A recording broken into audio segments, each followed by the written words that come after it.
I'm Al McFarlane. Welcome to the Conversation with Al McFarlane. I'm glad to be here and glad to have you along as well.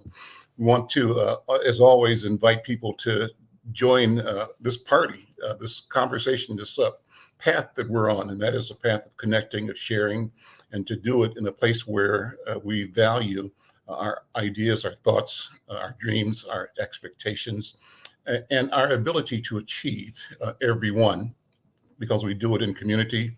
We do it with a sense of purpose, sense of mission.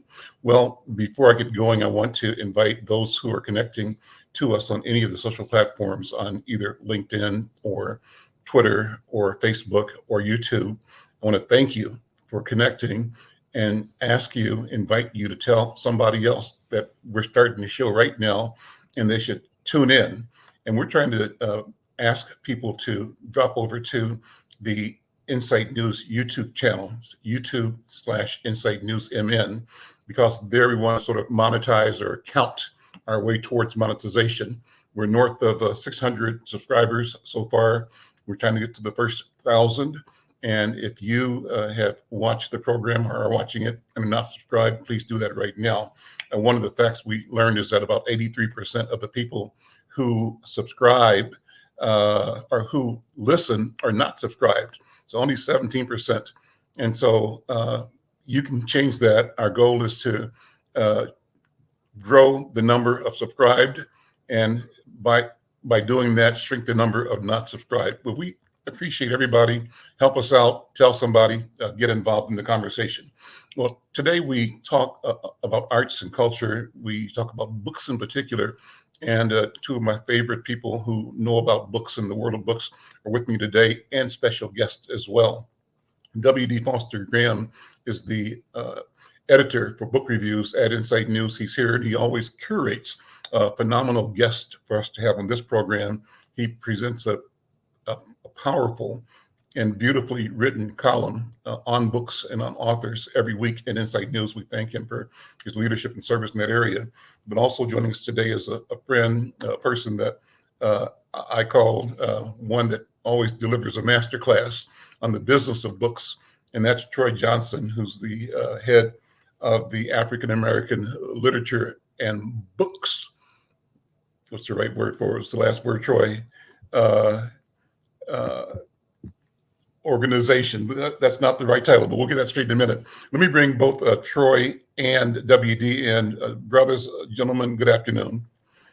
Good afternoon. Troy, forgive my old age memory lapse, but AALBC.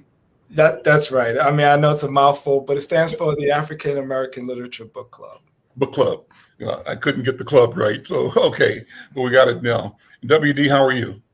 Great. Glad to be here one more time and excited for our today's guest author. Awesome. Well, let's do that. Let's do this. Before we begin, Troy, just give people the elevator speech on what AALBC is. Then we're going to invite our author in and we'll broaden the conversation. Okay. The African American Literature Book Club is the largest, oldest continuously operating website dedicated to books written by or about people of African descent. We publish reviews of books, author profiles, numerous lists of books, and we host an online discussion forum and pretty much do anything that you can do with the book. We sell them, we edit them, we provide resources for authors and publishers and a whole variety of things. And really the mission is to just simply uplift the entire Black book ecosystem. Awesome. That's wonderful. Well, then with that, let's bring in our author today. WD, why don't you introduce and bring our guest in? Okay, my pleasure, Al. Coretha Davenport is now a loving mother, grandmother, wife, and most of all, a child of God. She beat all stereotypes formed against her by finishing high school, college, striving in her career, and choosing a better path in life. What encouraged her to tell her story was the hope that she could inspire others to come out of the darkness and see that there is a light at the end of the tunnel. Coretha wishes that young girls who have been scarred in life from their sexual and physical abuse would find their voice to speak out and tell their story. She is learn to make peace with her past, and to forgive those who have inflicted pain in any kind of way towards her. She's not the person she once was before. She is much stronger. And with that, it is my great pleasure to introduce to you Sister Coretha Davenport. Hello, Hey, everyone. welcome. Welcome. Thank you. Thank you for being here. You here in Minneapolis? Yes, I am. Okay, well, great, great. Dreams and Nightmares. Tell us about it. So this book, I can share a little bit about the back cover, if Sure. I can, and it'll give the insight of what the book is about. So I, Coretha, writes personally and openly about some of my deep secrets, abuse, and pain in life I encountered growing up as a child and teenager. There wasn't much positive guidance shown from my family at all.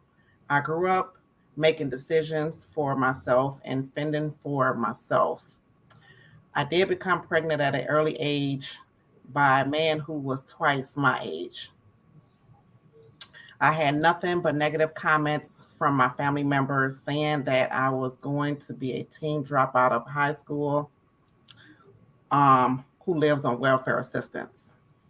I was persistent and determined to not need my family for anything when it came to raising my child, but my kids. I also went through sexual abuse and physical abuse from a family member. I blame myself in many ways that there could have been something I could have done to stop the abuse from happening. Instead of being protected by family members, all I heard was gossip. And that thing, that so-called thing that family tried to steer into you, as keep silent. Mhm. Even though I grew up in church as a child, I began to, at one point in my life, to feel that God had betrayed me. Mhm. I felt lost, in a world not protected. Um, I became promiscuous as an adolescent, a teenager. I also enjoyed partying, being sexual active, and dating the wrong man, more so hustlers. Um, Despite my lifestyle, there wasn't anything I didn't do for my kids. At that time, as a young um, teen mom, I held down two jobs just to make sure that my kids didn't want for anything. Um, for years, um, I thought I couldn't find that special someone to love me for me, you know. Um, and I did. He had became my everything. Like around my middle 20s. And this man, he treated me like a queen. He treated me like I was the only young woman at that time on earth, But after a couple years of us dating, he had proposed to me, and he was killed. He was killed actually right in front of me. So I just felt after that my life was turned upside down. And again, I questioned God of why was I going through so much turmoil and pain in my life. That's a lot. Thank you for sharing all of that. Did you pick out some parts of the book that you want to read to actually give our viewers and listeners the voice of the book? Yes. So I will start off with um the first chapter. I was born in Minnesota at North Memorial Hospital. At the age of 2 years old, my father was incarcerated and charged with murder. Shortly after, my mom decided to return with me to Natchez, Mississippi with my oldest sister. My mom was born and raised in Natchez, Mississippi. Within a couple of years later, my mom became pregnant with my brother, Jerome. Before my mom gave birth to my brother, we were back in Minnesota living for a short period of time. I was too young then to understand why we bounced around so much. But it didn't take long before we returned back to Natchez, Mississippi. Once my mom, I, and my siblings returned back to Mississippi, we ended up moving into a house with my brother's stepdad, who was my brother's stepdad. Then a couple more years, my mom ended up pregnant again with a younger brother, Rob. I remember Patty and I growing up having to be responsible to watch over our younger siblings while my mom and stepdad worked. My younger brother, Rob, always refused to listen to our older sister, but he would always obey me and my commands. I was a disciplinary when it came to my younger siblings. I remember right after school, we had to take off our school clothes, get into what they call play clothes. I will be responsible to make sure that my siblings had their homework completed before engaging in free time. Usually we would spend our days either at the church that was across the street from our home, on the front porch, or inside the house, playing with our toys or games with one another. I was baptized in Natchez, Mississippi at an early age. Growing up in Mississippi, which was a poor state back then, you will see that almost everyone in the community had farms. Our house was on a farm, and we raised cows, chickens, horses, and pigs. In front of our house stood an apple tree and a pecan tree, which we constantly picked fruits from.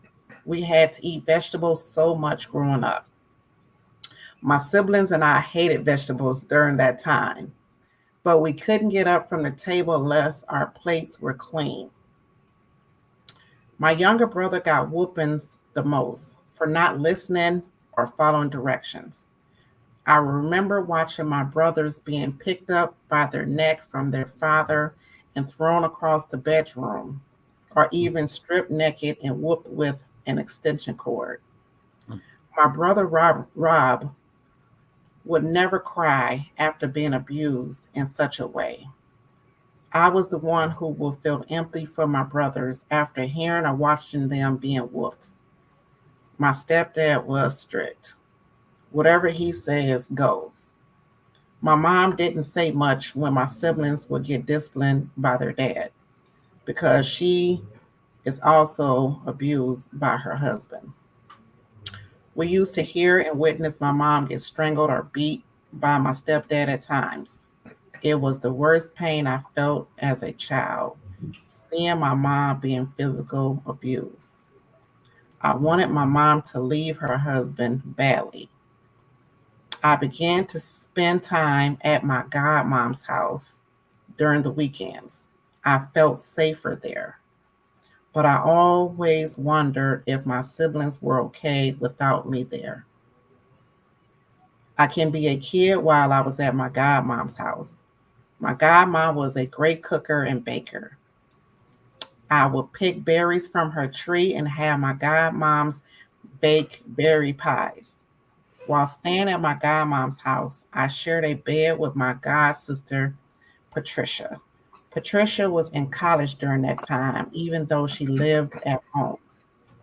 Patricia and I had a close relationship. I used to follow behind her all the time when I was there. I didn't think that Patricia did it so much.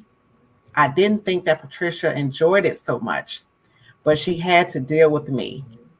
My godmom would scold my god sister if she yelled at me for any reasons.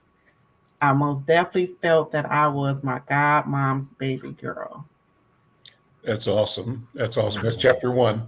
The book is Dreams and Nightmares. Coretha, what a powerful testimony and a gut-wrenching story from the jump. The part you used in introducing yourself, horrific at one level, and then what you described in chapter one, equally horrific. What is the point? What was the purpose? What was the mission that you're on as an author in telling this story? What do you want to come for readers to gain? And what impact are you expecting or seeking for having delivered this story to the public?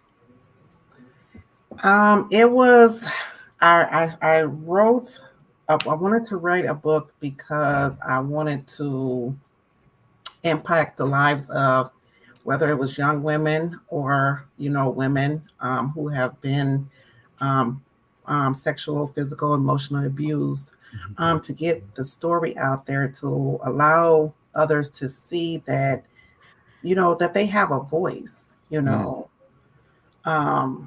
and you don't have to be silent, let your voice be heard. And, to believe in yourself, that you can overcome any obstacle that you have been through. WD and Troy, jump in whenever you want to. As a matter of fact, yes. Go ahead, WD. Yeah. Well, the one thing I know is, as we say, is that without a test, there is no testimony, Coretha, and your life is a testimony. So I would like to know who inspired you to be your best in this faith journey. I would have to say my oldest son. My oldest son, we're so close. All of my kids are close, but me and my oldest son is real close. And so he inspires me a lot, because he's seen, things even when he was, born, and as he got, through his childhood, he watched me. He watched the struggle and watched me be at my best, Okay. And how old is your son now? How old is he? He is 29. Okay. And you said from him being a child, he was inspirational, even as a young person? As a child, he started to be inspirational at his teen, right before his teen, but as he came into adulthood, he expressed all the things that he didn't say growing up. How of a strong woman that I was and am. Yeah. So who inspired me when I was growing up, I didn't have a lot of inspiration. My godmom,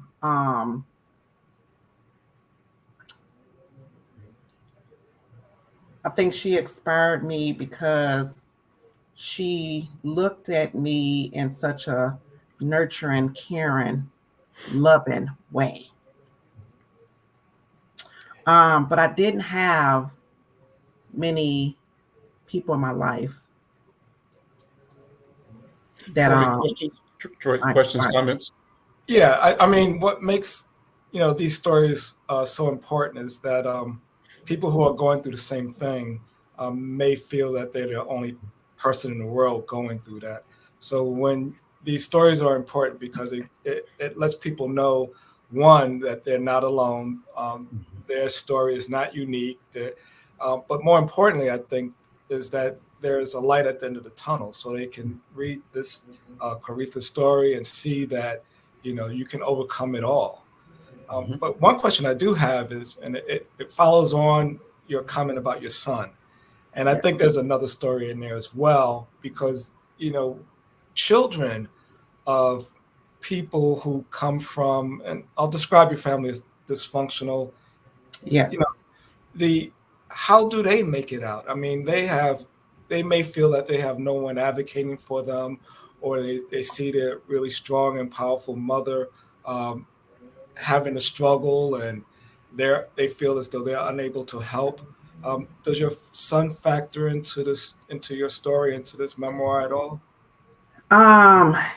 They were brought up in the story, far as there was time when I had my children. I was determined to show, during that time, I was determined to show family that I didn't need anything from them as being a young mother. So there was time I worked 2 jobs just to strive. Even coming up out of high school, I would leave school and I would just work.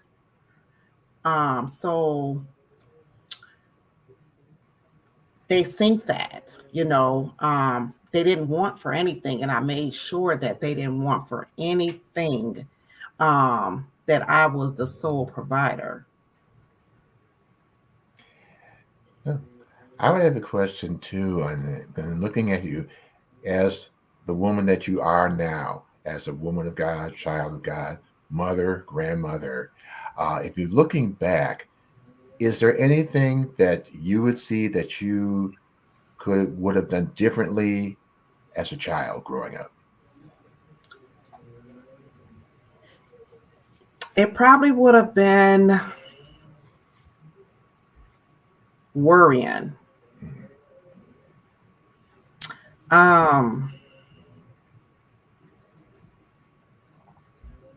As a child, I felt I had to worry a lot, and care for my siblings.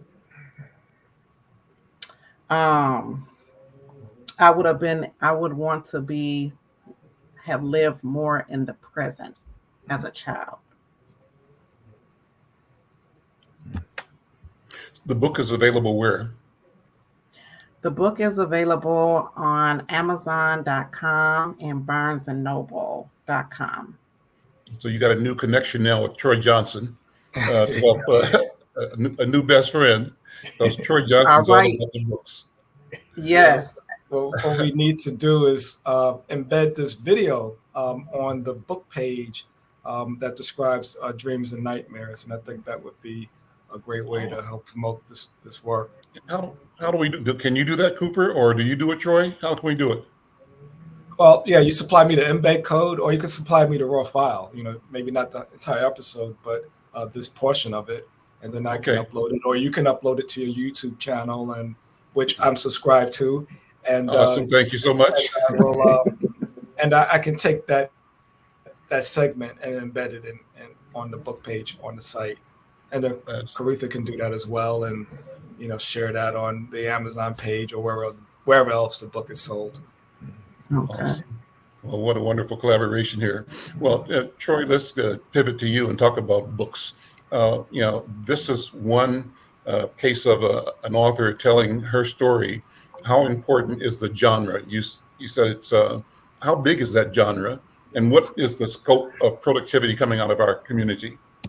All right, so I don't have data. It's interesting.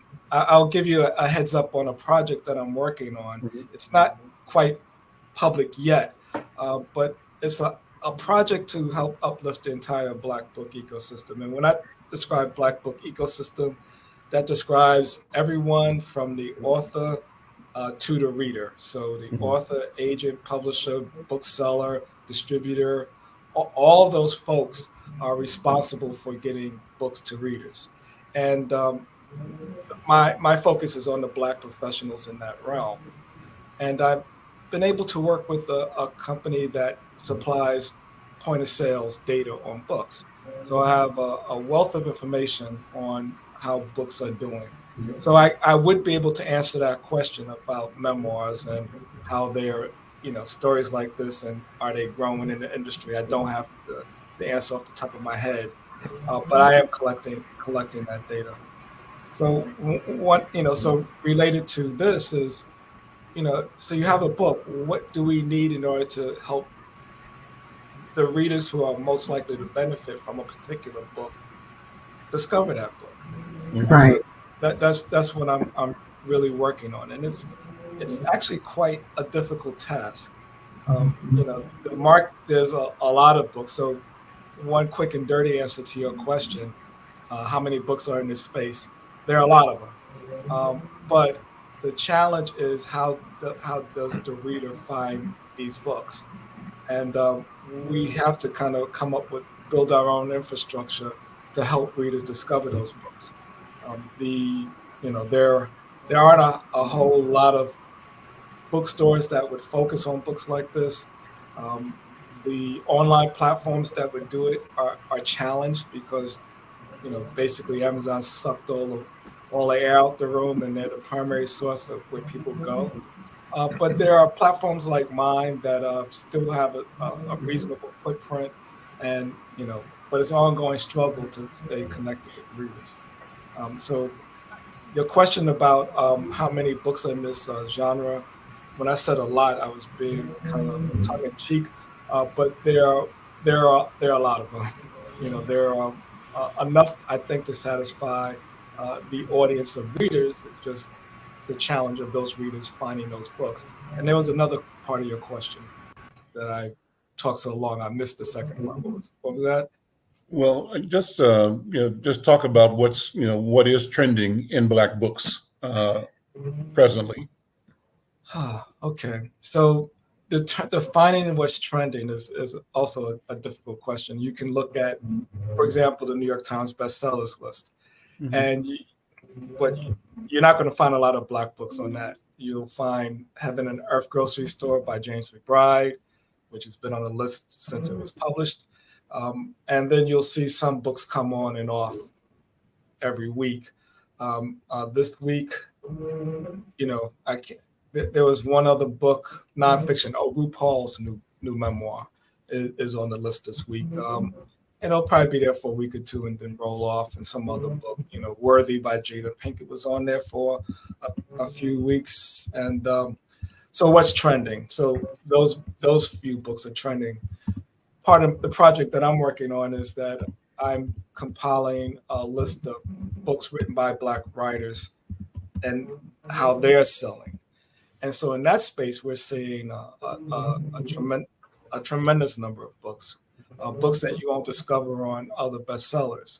So we have a class of perennial best-selling books, the classic or the Black canon, so to speak, books, by Alice Walker and Toni Morrison.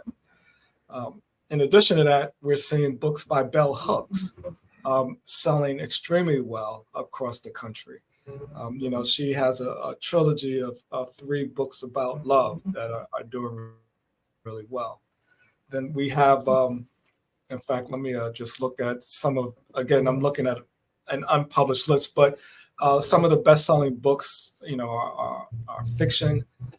Victoria Christopher Murray's book that she co-wrote with Marie Benedict, The Personal Librarian and The First Ladies, did fantastically well and continue to do so. Books by Colson Whitehead, Sadiqa Johnson, S.A. Cosby, and others, Dolan Perkin Valdez. They have books that are doing tremendously well. And so there's a lot of growth and a lot of interest in fiction. But again, if you look at the Times bestsellers, you may not discover these books. Even Stacey Abrams has the politician out of Georgia. She has a thriller, Rogue Justice, that did extremely well last year. And I'm not sure many people know that she's not only she's a novelist, and she also writes under the pseudonym Selena Montgomery. So she's been writing books for years.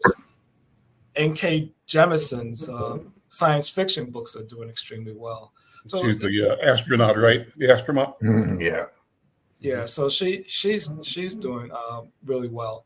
But there are also other classic nonfiction titles that are doing. Claude Anderson's book, the name just escaped me, has to do with economics and Black wealth. But then you have other authors like the classic writers like John Henry Clark, even writers like Kwanzaa Junkufu. Books are doing really well within Black booksellers. So there's I could go on and on and on and on with the books that are doing really well, and books that really deserve a wider audience. But I will leave you with this thought. In order to discover the breadth and the depth of the books written by Black writers, you really have to look outside of social and outside of Amazon, and I'll explain why. And that really has to do with the algorithm. The algorithm on Amazon is really optimized for profit, Amazon's profit. So you might have a great book, but if it's not making Amazon a lot of money, they have no incentive to kind of raise that to be easily discovered. Similarly, we hear a lot about Book Talk, and Book Talk algorithm is really optimized for, if you're a white woman, young, suburban, you can talk about books and TikTok will blast that and elevate that all day long. But if you're my age, talking about a book, not so much. So it's important for us to have platforms that we support. And over the years, that support has waned. And as a result, the support for books like Coretha's necessarily wanes because there's just not enough people who are interested in elevating those stories. Troy, thank you for that. Let's take a break and come back. We're going to expand the conversation, bring in my next guest, who is Ann Joseph Douglas, and she is all about the art and about education and about expanding knowledge awareness. She's got a great story, and we'll all be having that conversation. I'm Al McFarlane. This is The Conversation with Al McFarlane. Be right back. If you've not done so, consider getting vaccinated against the COVID-19 virus. At vaccine.gov, enter your zip code, your preferred vaccine type, and you'll get a map with locations eager to serve you. Getting vaccinated saves lives. Vaccine.gov can help you do your part. Okay, we're back, and let me bring in the next voice for the program. Ann Joseph Douglas has worked as a professional artist and educator and arts administrator in Chicago. She's a founding ensemble member of Congo Square Theater Company, where she served as the director of education, director of development, and until 2013 as executive director. Her theatrical credits include The Piano Lesson, Playboy of the Western World, From the Mississippi Delta, 7 Guitars, Wedding Band, Elmina's Kitchen, Stick Fly, and Day of Absence at Congo Square Theater Company. Also, I Never Sang for My Father, Time of Your Life, and The Heart is a Lonely Hunter at Steppenwolf Theater.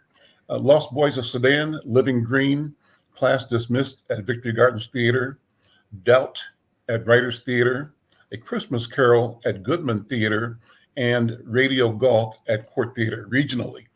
She has appeared at American Players Theater, Milwaukee Rep and Madison Rep Film and Madison Rep Pretori Theaters, I guess.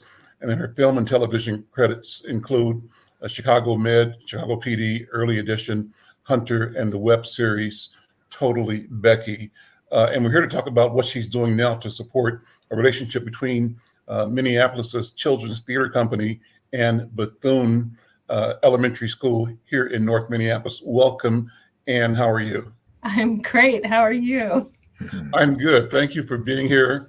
And I saw the release a few days ago about the relationship between Bethune and CDC. My office is 2 blocks or 3 blocks, we have 5 blocks from Bethune. and I'm a member of the North Side community that Bethune serves. So I was excited to have you on to talk about this relationship between CTC and Bethune Arts Elementary. So tell me about it, if you would.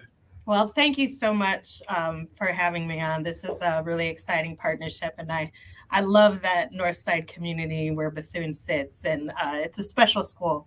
So we've been in partnership with Bethune Arts Elementary for 3 years. It's a turnaround art school in which the purpose is the school has to incorporate or integrate arts into the school day. So we're not regulating those activities till after school, so that students and teachers have an opportunity to use dance or use music, or in our case, use theater to help support, provide that supplemental learning support in reading, math, science, whatever it is.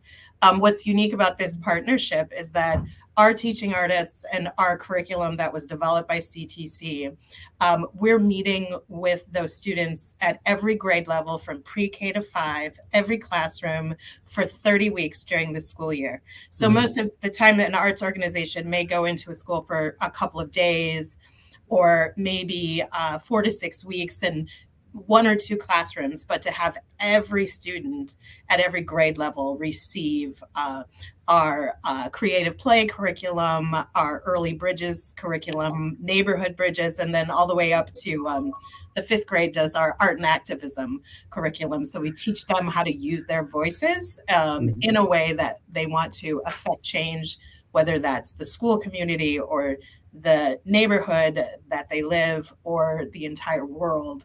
We're letting them know that even though they're 10 and 11 years old, that people want to hear what they have to say, and they have an impact and have a say about how they want to live and how they want to see the world.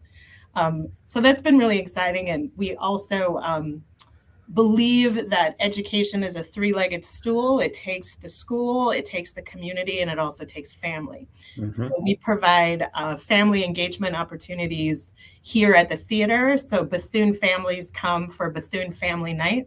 And it's not just caregivers and moms and dads and kids, but it's also the Bethune staff and their children and their families. We come together, we have dinner together, and then we see a show 3 times a year here at the theater. Whatever programming they have after school, we want to be a part of that. And so we're really trying to help the school be the place that it really wants to be and make it a place where students want to be there, that they can't wait to get to school every day because they get to see their teachers, they get to see their friends, and they get to see the professional teaching artists at CTC. That's amazing. What other schools you're working with besides Bethune? Is that in several schools or just one of a kind? Right now, this is in one school, and we're hoping that we can sort of recreate this model for schools that are interested. A lot of people really want to see where's the evidence? What's the proof? When do the test scores change? When do these things change? Those things are going to change over time. But we are also involved in 11 area metro schools. So we provide it. We could be after school programming. It could be in school programming. We are working with some schools in St. Paul as well. And we partner with a bunch of different organizations throughout the community. So we're at the St. Paul Public Libraries, the Hennepin Public Libraries. We've been at the zoos and Prairie Care. We've and expanding some of our camps. We'd love to be able to expand our reach to those rural areas of Minnesota where students do not have that opportunity to engage in the arts. Why did you lead this initiative at Bethune? What was the thinking, the strategy? Yeah, so Bethune. I'm glad you did, but tell me why. Yeah. So Bethune is actually a turnaround art school that this is a program that the Obamas established through the Kennedy Center. So the goal of that school was to have this arts integration. The hard part is how do we keep it going and how do we make it meaningful? So when I was introduced to Jody Lazo, the arts integration specialist and coordinator at the school, they have been fantastic in ensuring that the school is holding up their responsibilities, that our teaching staff is meeting with their teaching staff, that the work that we're bringing into the classroom is aligning with their curriculum. We've even started our Bridges programs, our critical literacy programs, in which we encourage young people to write, like Miss Davenport. Just write it down. Your story is important. And we're expanding that into some math curriculum. So Bethune was really set up to embrace this. It's hard for a teacher to give up an hour of instruction time every week to something, but the teachers have to engage equally as their students, which does signal an importance to the student, that this is important and this is an experience.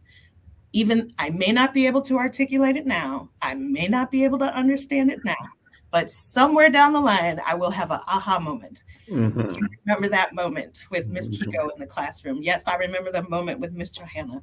So that was why Bethune. It's also a smaller school. There's, I think, on average, two classrooms per grade level. Mm-hmm. And they have been set up really to be able to accept this kind of program. And it doesn't mean we can't recreate it somewhere else. I would love to be able to expand to middle schools as well. Mm-hmm. And particularly the school that Bethune usually feeds into. How nice would that be to those poor fifth graders are so nervous about middle school, and they show up and there we are. Same agenda, same team. That's awesome. Mm-hmm. Well, let me expand the conversation again and ask you to comment on and reflect on the conversations that have preceded. Because I think this is all family conversation. What you're doing reflects what we need to do and what is happening, and it reflects an appropriate engagement of an institution. Troy, you probably don't know this, but Children's Theater Company is like a world-class theater production company. It's probably the largest and most successful in the country for children's theater. And they launch major shows, and they also license shows for distribution around the country, maybe even around the world, I'm not sure. But for them to be committed to and present here in my neighborhood, North Minneapolis, is a powerful statement, and one that deserves recognition and support. And Anne, I think you're bringing that in this important presentation that you're making. But let's talk generally about arts, the power of art to shape the imaginations of our children, of ourselves, and our community. And let's talk about the art venues, the platforms, the methods for generating both and reflecting the awareness of the genius in our community. In arts, in education, even in the rough life. Coretha just testified about the unstoppableness of having a belief and a desire, a burning fire to prove something, only to herself and her family. And she did that by her story, and now she's telling the story. How important is it that we use arts, culture, books, writing, other venues to create narratives that show us winning? What do you think? To me, it's the most important thing in the world for young people. It saddened me. It's saddened to think that school districts continue to cut money from the arts, and we lose teachers, and we lose programs like band programs, and a student that's introduced to a trumpet or a drum or to music in the fourth grade, that could lead to a college scholarship down the line. And so it feels, if we don't have these opportunities for kids, we are cutting off their opportunity to succeed. I have borne witness to how theater can transform and save a life of a young person that is living a risky lifestyle, that is living hand to mouth, that is dealing with family members who are incarcerated, and they feel alone because they don't know that there's other young people out there like that. And if they have an opportunity to engage in an arts program and find young people that are curious and activated and interested, and adults who are interested in them, interested in their stories, interested in being in service to stepping aside and saying, I'm going to put you center stage, because what it signals, I'm valuable and I matter. It also promotes curiosity. An educated person isn't somebody that can just complete 100 math problems in under a minute. A well-rounded education means building a curious human being that asks questions and then seeks the answer, that is there to support their students as they struggle with, it could be trauma or just emotions. Everything we do at Bethune starts with the foundation of building their social and emotional health. Our creative play is our emotional literacy program. And if I could just share a story. Sure. This is pre-K and kindergarten. And last year, and the whole point of creative play is to allow young people to say, I have emotions. Emotions are deep. And this is how I react to things that make me happy and sad. And that's okay. I can process my emotion and then I can get back to work, right? So this young student is struggling just to get their coat on to get onto the bus because the sleeves were inside out and they couldn't write that coat. And they're, slamming it and throwing it and frustrated, rightfully so frustrated. And their peer, another kindergarten student, came up, grabbed their hands and said, I understand. It's okay. Let's breathe. And the two stood still. They took a deep breath and they got that coat situated, and that student got on the bus to go home. That's a 5 and 6-year-old that are supporting each other. So now what happens? We create a supportive classroom where that child can raise their hand and they may not have the right answer, but their friend is there to support them and they know it. That a child can take a risk in school and be okay with getting it wrong because they know next time they'll get it right. So if we lay that foundation, that's going to follow them through. We're seeing with a lot of our 3rd and 4th graders how hard it was because they were the youngest during the start of the pandemic. The time when they're supposed to be in school and socialize and learn how to relate to people was cut off for a year and a half. And now they're in 3rd and 4th grade. They're having another emotional growth spurt and they don't know how to deal with it. And so they really are struggling. So our goal is to really make a space that is safe, that explores the arts, and arts in a way that supports, yes, we need to learn to read. We need to learn math. We need to learn science, and we need to learn history to be a whole person. And how can we use the arts to help that and drive that curiosity? That's phenomenal. Yeah, well, that's wonderful. And it's not even that we need to, but that we can. We can. And we should, and we must.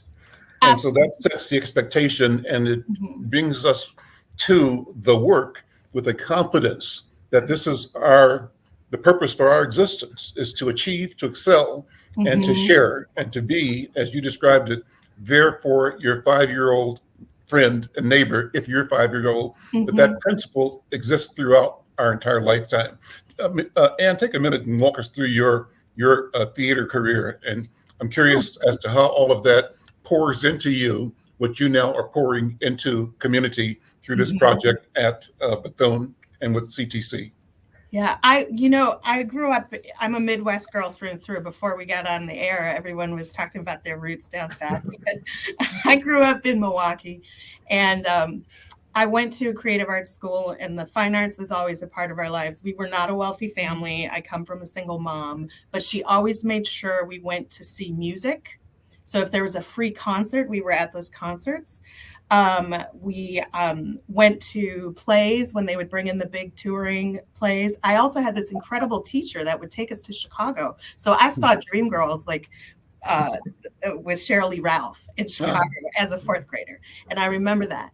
And I decided that this was something I wanted to do as an artist. I went to college and then went to grad school, and that's where I sort of met my theater community family. We all moved to Chicago and created Congo Square Theater Company, because at that time, in Chicago at that time, there were about 3 African-American theater companies in the city of Chicago, but not one theater across the country that was dedicated to the Black voice is what we know as the Lort Theater. So those are the big theaters like the Guthrie, the Steppenwolf, the Goodman. And so that was part of our goal, is we wanted to grow a theater company that celebrated the voices and the diversity of Black people globally. And so just a bunch of 20-year-old kids decided, let's put on a play. And we did our first production in a 70-seat house, and we couldn't get anyone to come review it. And one of our co-founders was a mentee. August Wilson was his mentor. And we called the newspapers, and you have to get down here because August is going to come see this play. And, and it was like lightning in a bottle. And so I worked as a professional actor for a long time. And alongside that, I started teaching in after-school programs and working with kids in my neighborhood in Chicago. I took this after-school program over and turned it into an arts-based after-school program. And the first day I was with those young people, I realized that I had achieved a dream that I had when I was in the 3rd grade. Wow. Because we had a teaching artist that would come to our classroom, and he was a griot, and he would tell stories, and he would play drums. And I remember as a kid, I went, wow, this is the coolest job ever. How do you get a job like this? Like, to just be a storyteller and share. And I walked out of the program that day, and I went, wow, I'm doing what I said I was going to do. So I've always been teaching. I get excited in the classroom. As excited as I get doing a show or being on stage, and moving to the Twin Cities and having this opportunity to work at this level with CTC, to see the artistry that happens on those stages and the team members in this building, and the what's happening behind the scenes has just been an incredible blessing. And I feel so honored to be here. And I know that my voice was given to me so that kids can have that same experience and have an option, right? They don't have, you may, okay, I'm going to take this dance class, but I really want to play football. Great, wonderful, but you have the option. And we had so many opportunities as a kid, and a lot of that was because of public school. We played on any instrument we wanted to learn how to play any year because it cost my mother $20. And so my sister took harp lessons. Who takes harp lessons? And she's not in the arts field anymore. She is in marketing and doing wonderful, but having the arts as that foundation, giving you that confidence, giving you, providing that curiosity, providing that wonder is what pushed her to follow those dreams. Troy, let me ask you to jump in. So how does this conversation, these stories add up, and your work and WD's work, how does it all add up to the pursuit of freedom for African people, for Black people in the West? What are your thoughts?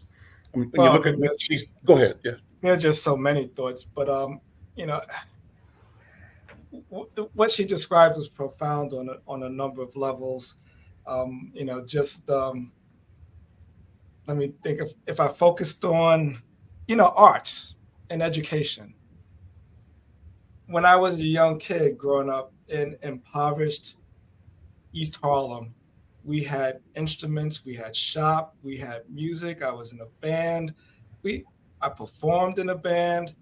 It was just a terrific environment. But fast forward 40 years, and now it's all STEM, and like science and math and coding. Now coding's great, but you need all of it. You need literature, you need art, you need music, you need to be a complete human. You need all of that. And the focus on, and I'm an engineer, so the focus on that subject is a grave mistake in my opinion. You also mentioned kids helping each other. That, we just weren't socialized that way. It's like the culture isn't really. It's dog eat dog, every man for themselves, pull yourself up by your own bootstraps, pull yourself together. You can't get your coat on, you're ridiculed or laughed at. Nobody's going to help you, so teaching children how to do that is exceedingly important. I wasn't taught that. I didn't. And because I wasn't taught that, I couldn't teach that to my children. But I hopefully they're not sociopaths ignoring people who are struggling. But but teaching children how to step back and breathe. Relax, get yourself together, and there's someone there to support you. I mean, so all of that is everything that Anne's described. It is part of what makes people human, and we're taking that away on so many levels. And I think that even art, like performing in a play, poetry, it's the spoken word, you can communicate things in that manner that you simply can't communicate in a book. Books are great. I'm a bookseller. However, you can't do everything in a book. And to hear someone perform, they can deliver things on an emotional level, viscerally, that is really super difficult to do in a book. So all of it's important, but we tend to focus on, we don't focus on the holistic, all of it, and we need to. Coretha, let me ask you what your thoughts or impressions. And before you respond quickly, we got a note from Damon Davenport, who said, your book is a very good book for anyone that's been through any pain in their life, ! Thank you, Damon, for your comment. And also, Michelle, thank you as always with your greeting to me and to the distinguished guests today. And to anybody else, no matter where you are, let us know. Give us your name, your town or location or business that you're in. Shout yourself out and comment if you would, if you'd like, on any of the conversations we're doing. Coretha, what are your thoughts about just this conversation so far? I just been listening. Everything that everyone has said is absolutely true. I find like, when I write, when I'm stressed or, things like that, I find myself journaling, writing, and it helps me to cope, to put my mind at ease. I also think art is a good way of coping. I was also told that when I was journaling also. So yeah. And on that note of that message you just wrote, Damon Davenport, that is my husband. Okay. Yeah, all right. Yeah. Thank you, Damon. WD, we're moving towards the end here. Thoughts, impressions? Well, my impressions are it takes a hold. Because I know that you talk about the diversity of the African diaspora. That means it's not just one spot here, one spot there. It takes the whole holistic healing and creativity that makes us who we are. That's awesome. I've used the phrase that our mission as communicators, my mission, I say anyway, is to be part of creating a public mind. Think about that. We all have our individual stories and experiences and legacies and aspirations, but what if we found a way to amalgamate the complexity of it all and project it? And in doing so, we are, I say, creating a public mind, a public picture. We are, in fact, co-authoring the future. And it was back to my original statement, how do we take responsibility for writing a future in which we win? Well, listen, this has been a great conversation. I think we're on track. Coretha, thank you for your work and for your presence. Troy, always a masterclass. Look forward to listening to you. WD, great leadership, curation, and great success for your books. And Joseph Douglas, simply amazing. Thank you so much. We'll see you all next time. I'm Al McFarlane. Take care. Thank you. Thank you. All right.